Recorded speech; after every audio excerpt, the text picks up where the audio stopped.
अरहत वाङ्मय में कहा गया है, सच्चम लोयम सारभूयम।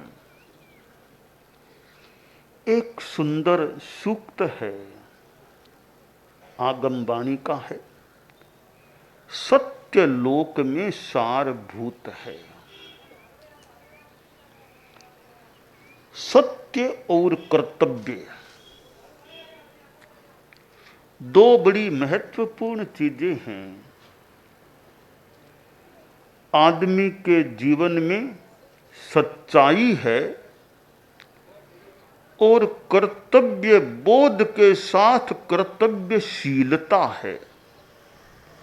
तो मानना चाहिए एक उच्च कोटि का या अच्छा आदमी है। जिसका जीवन अच्छा है वह आदमी अच्छा है, जिसका जीवन अच्छा नहीं वह आदमी अच्छा नहीं। तो सत्य और कर्तव्य, सत्य भी एक कर्तव्य अपने आप में हो सकता है। आदमी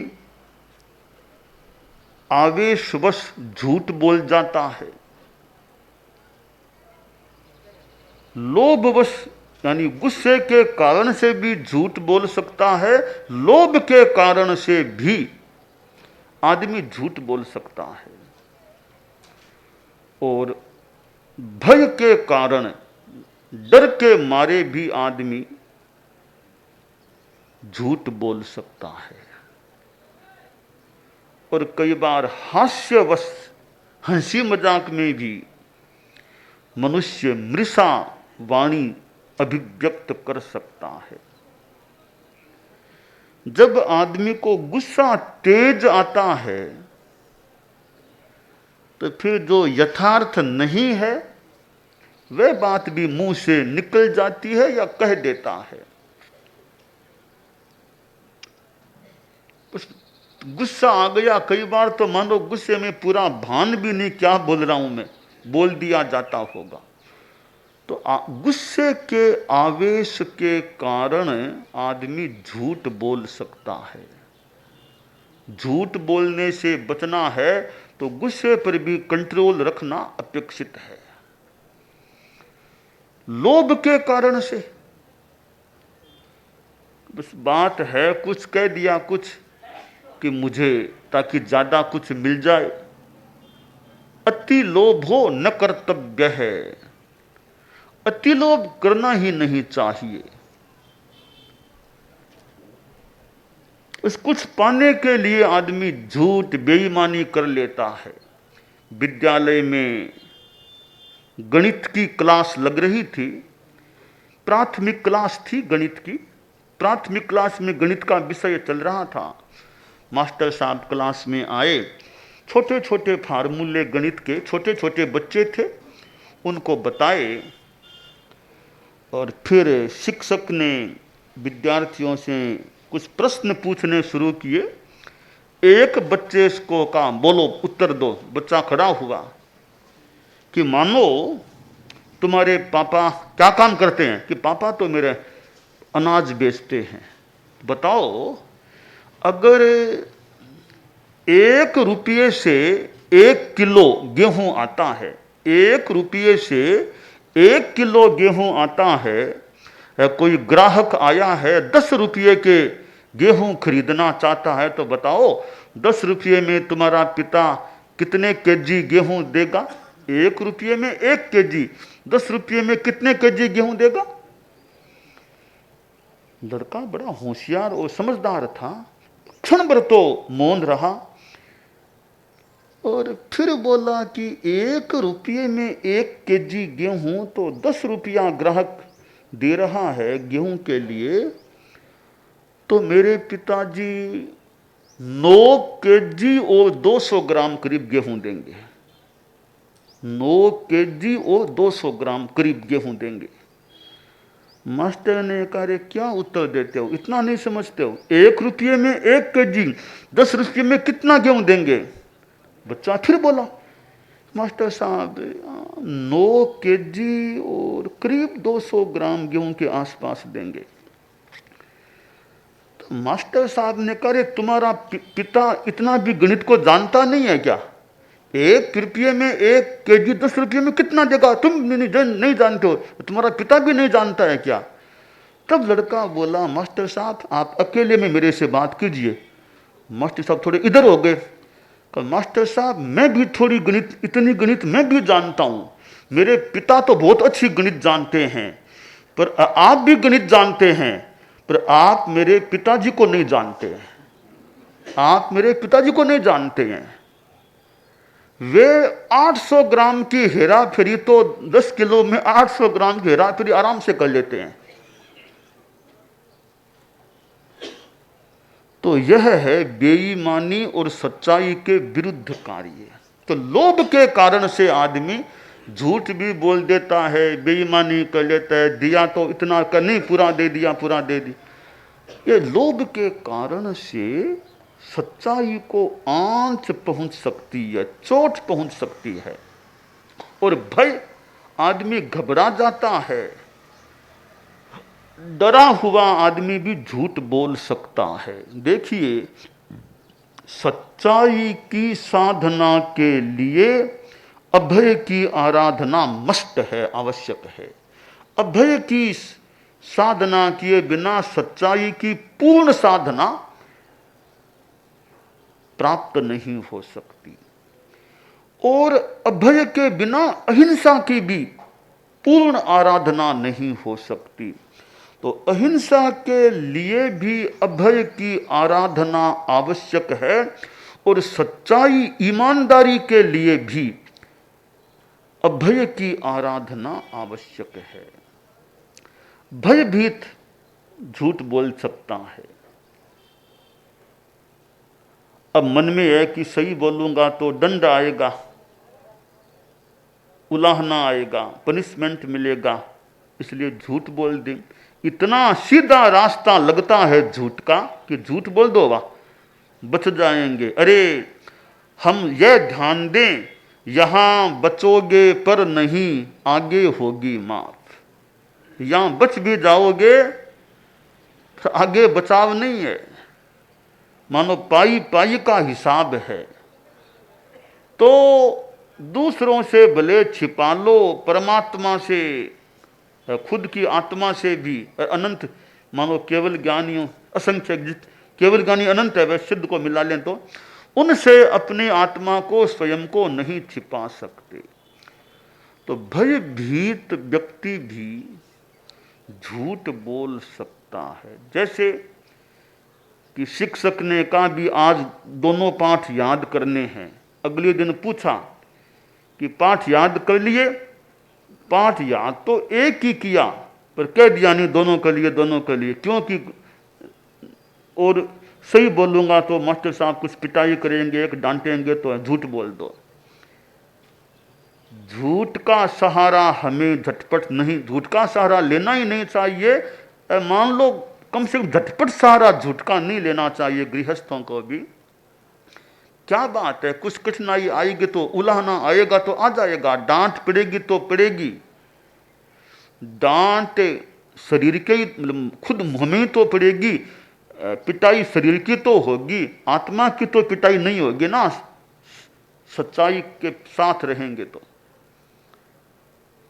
इसलिए भयभीत होना भी नहीं चाहिए। थोड़ा भय लग भी जाए तो इतना भय नहीं होना चाहिए कि झूठ बोलना पड़ जाए। और हासा, हंसी मजाक, हंसी मजाक, हंसी मजाक, हंसी मजाक में भी झूठ नहीं बोलना चाहिए। 1 अप्रैल निकट आ रही है, 1 अप्रैल का दिन आ रहा, फूल डे, जो भी डे, फूल डे है, फुल डे है, अप्रैल फुल, अप्रैल फूल का फुल, अप्रैल फूल नहीं, अप्रैल फुल बने, ज्ञान से फुल बने, न कि फूल बने न बनाए। फूल न तो बनना चाहिए न बनाना चाहिए, फूल बनना है तो हिंदी वाला फूल बने, फूल कुसुम वो फूल बने, अंग्रेजी वाला फूल नहीं, हिंदी वाला फूल बने। पुष्प, फूल इतना कोमल, इतने अच्छे बने, फूल जैसे अच्छे बने। तो अप्रैल फूल नहीं, अप्रैल फुल, ज्ञान से फुल बने, सदाचार से फुल बने, फूल न बने न बनाए किसी को।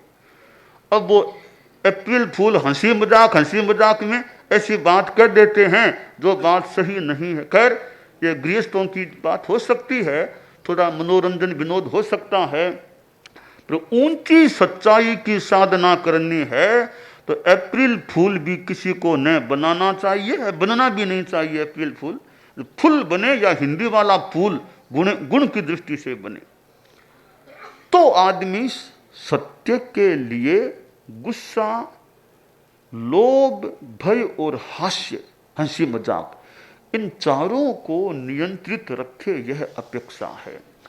कर्तव्य बोध है, बोध भी हो कर्तव्य का, फिर कर्तव्यशीलता भी हो। जान तो लिया कि मेरा यह कर्तव्य, फिर पूरा नहीं किया तो कमी रहेगी ना। तो कर्तव्य बोध ही नहीं, कर्तव्य बोध और कर्तव्यशीलता दोनों आ जाती है तो कर्तव्य निष्ठा की बात हो सकती है कि मेरा कर्तव्य क्या है। शिक्षक यह सोचे विद्यार्थियों के प्रति मेरा क्या कर्तव्य है, मैं अध्यापन ठीक करता हूं या नहीं। जो अपने कर्तव्य का पालन नहीं करता वह दुनिया में थोड़ा अच्छा आदमी नहीं होता है। सेठ साहब के पास एक कर्मचारी आया जो रात में पहरा देने का जिसका जिम्मा था, वो आया। बोला, सेठ साहब, छोटा आदमी हूँ, साधारण आदमी हूँ, बहुत हिम्मत करके आपके पास आया हूँ, एक बात कहने के लिए आया हूँ, आपकी आज्ञा हो तो। कि बोलो क्या बात है। कि सेठ साहब, रात को मैंने एक सपना देखा था। सपने में यह देखा कि आज, जैसे आज मान लो 12 मार्च है, आज शाम को जाने वाली ट्रेन का एक्सीडेंट हो गया, अनेक यात्री काल कवलित हो गए, अनेकों के चोटें आ गई। और सेठ साहब, मेरा सपना कई बार मैंने देखा सच निकलता है। सेठ साहब, मुझे जानकारी मिली है साथियों से, आज आप शाम की ट्रेन से बॉम्बे जाने वाले हैं। बॉम्बे वाली ट्रेन मेरे सपने में मैंने देखा दुर्घटनाग्रस्त हो गई थी। तो मेरा निवेदन है, कम से कम आप आज का जाना कैंसिल कर दीजिए, पोस्टपोन कर दें, कल भले पधार जाओ, आज मत जाओ आप। बार बार कहा, सेठ साहब, इस छोटे आदमी की बात आप मान लो, आज मत जाओ, टिकट कैंसिल करा दो। तो सेठ ने ज़्यादा कहा तो बात मान ली, आज का जाना कैंसिल कर दिया, आगे पोस्टपोन कर, कल देखेंगे। अब अगले दिन, यानी यूं मान लो कि 13 मार्च के सवेरे अखबार सेठ साहब के हाथ में आया। सुबह सुबह फ्रंट पेज पर न्यूज थी, बॉम्बे जाने वाली ट्रेन दुर्घटनाग्रस्त हो गई और 20-30 आदमी काल कवलित हो गए, अनेकों के चोटें आई। यह न्यूज पढ़ी सेठ को आश्चर्य हुआ। रे, पहरेदार ने बहुत ठीक कहा था कि वो सपने में देखा है वो ट्रेन दुर्घटनाग्रस्त, मैं तो बच गया, अगर वो चला जाता तो पता नहीं मेरा भी कुछ हो जाता। सेठ ने उस पहरेदार को बुलाया, परिवार के लोगों को भी इकट्ठा किया, तो कहा, देखो इसने कल कहा था ना, तब मैंने वो टिकट रद्द कराई, नहीं गया तो मेरा बचाव हो गया, तो इसको मैं पुरस्कार देना पारितोषिक देना चाहता हूं। सेठ ने 15,000 का चेक और अच्छी ड्रेस, कुछ मिठाई उस पहरेदार को पारितोषिक के रूप में दी। पहरेदार बड़ा खुश हुआ कि अब मुझे तो भूत आज मिल गया। पारितोषिक देने के बाद सेठ ने परिवारजनों के सामने कहा कि आज से तुम्हें नौकरी से बर्खास्त करता हूं, नहीं चाहिए मुझे ऐसा नौकर, ऐसा पहरेदार। अरे, मैंने तुमको पहरा देने के लिए रखा था, न कि रात को नींद लेने के लिए रखा था, न कि रात को सपना देखने के लिए रखा था। तुम तो रात को नींद लेते हो, सपना लेते हो, तुम पहरा कहां देते हो रात को? ऐसा पहरेदार नहीं चाहिए, अभी तुम्हें नौकरी से बर्खास्त करता हूं। बर्खास्त क्यों किया? कर्तव्यशील नहीं था। पहरा देना कर्तव्य था, तुम तो नींद लेते हो रात को। तो जो ड्यूटी तुमको दी वो तुम ठीक निर्बोध नहीं करते हो, इसलिए बर्खास्त करता हूं। तो यह कर्तव्यच्युति, कर्तव्यच्युति हो जाती है। तो जीवन में जहां कर्तव्यच्युति होती है, वो मानव जीवन के स्तर से भी च्युति हो जाती है। आदमी गिरता है। जो कर्तव्य विमुख होता है वह आदमी पतन की ओर जा सकता है। ऊंचाई की ओर जाने के लिए कर्तव्य निष्ठा और नीचाई में ले जाने वाली है कर्तव्य च्युति। इसलिए हमें अपने जीवन में सच्चाई के प्रति भी रुझान रखना चाहिए। गृहस्थ लोग भी जहां तक हो सके क्यों झूठी बात करें, किसी के बारे में झूठी बातें क्यों करें, और कर्तव्य च्युति का कार्य भी क्यों करें। आज विद्यार्थियों में ऐसे संस्कार हों कि ईमानदारी का प्रयास करो, बेईमानी नहीं। बेईमानी न विद्यार्थी करे, सब न शिक्षक करे, न कोई व्यापारी करे, न और कोई पैसे वाले करें, सब नैतिकता के पथ पर चलें। गुरुदेव तुलसी का गीत बड़ा सुंदर है, उसका ही पद्य है। विद्यार्थी या शिक्षक हो, मजदूर और व्यापारी, नर हो नारी बने नीतिमय जीवन चर्या सारी, कथनी करनी की समानता में गतिशील चरण हो, संयममय नैतिकता की सुर सरिता में जन जन मन पावन हो, संयममय जीवन हो। तो संयम जीवन में आता है तो मान करके चलें। ईमानदारी भी जीवन में आ सकती है और कर्तव्य निष्ठा भी आ सकती है। तो नैतिकता, संयम, ये ऐसे तत्व हैं जो जीवन को उन्नत बनाने वाले हैं। हम भारत में रह रहे हैं, भारत के नागरिक लोग हैं। किसी भी देश में रहें, जिस देश में रहें, उस देश का नुकसान नागरिक के द्वारा न हो। तोड़ फोड़, कहीं आगजनी आदि आदि होती हैं, वो चिंतन के विषय हैं कि राष्ट्र का नुकसान, राष्ट्र की संपत्ति का हमारे द्वारा नुकसान होना उचित है या नहीं। मान लो कोई मांगे हैं, मांगों को मनवाना चाहते हैं, तो मांगों को मनवाने का कोई अहिंसक तरीका नहीं हो सकता है क्या? हम हिंसा में जाकर के और जिस राष्ट्र में रह रहे हैं उसकी संपत्ति को नुकसान पहुंचा करके अपनी मांगे मनवाएंगे, तो वह कैसा है? इस पर विचार करना चाहिए कि क्या राष्ट्र की संपत्ति को क्षतिग्रस्त करने से ही मांगे पूरी होंगी क्या? और कोई रास्ता नहीं है क्या? और कोई प्रयास नहीं हो सकता है क्या? तो लोकतंत्र में मान लें विचार स्वातंत्र्य हो सकता है, परंतु राष्ट्र को नुकसान पहुंचे ऐसे काम से क्या नहीं बचना चाहिए? यह एक विचार का मुद्दा दिया जा रहा है। तुम कर्तव्य पर ध्यान दे। मेरा कर्तव्य, मैं राष्ट्र का नागरिक हूं, तो मेरा कर्तव्य राष्ट्र की संपदा को नुकसान पहुंचाना होता है क्या? आखिर हम सब जो राष्ट्र के लोग हैं, एक राष्ट्र के नागरिक हैं, तो हमारे द्वारा कम से कम नुकसान तो न होना। राष्ट्र के विकास के लिए भौतिक विकास भी चाहिए, आर्थिक विकास भी चाहिए, शैक्षिक विकास भी चाहिए, तो नैतिकता का विकास भी चाहिए, और आगे बढ़ें तो आध्यात्मिकता का विकास भी चाहिए। तो आध्यात्मिकता भारत में रही है।